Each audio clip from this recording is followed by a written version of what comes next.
Meron rin kaming iniisip doon, baka pwede tayong magbigay ng mga relief.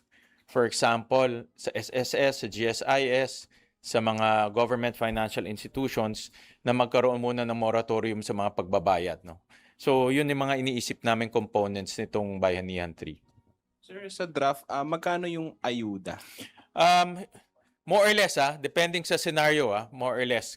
Kanina nakita namin at the low side mga 98 billion, at the high side about 406 billion. So more or less yan. Depende kung gaano kahaba, gaano kataas ang tataas ng presyo ng langis. No? Sir, lahat ng Pilipino makakatanggap ng ayuda? Hindi lahat. No? Pipiliin muna natin, of course, pinaka-vulnerable, no? Yung pinaka, let's say, farmers, fisher folks, yung tinatawag natin bottom 30%, yung pinakamahirap nating kababayan, and transportation. Siguro, transportation, kailangan natin mabigyan ng dagdag subsidies. No? Sir, sa tansya nyo, magkano per Pinoy?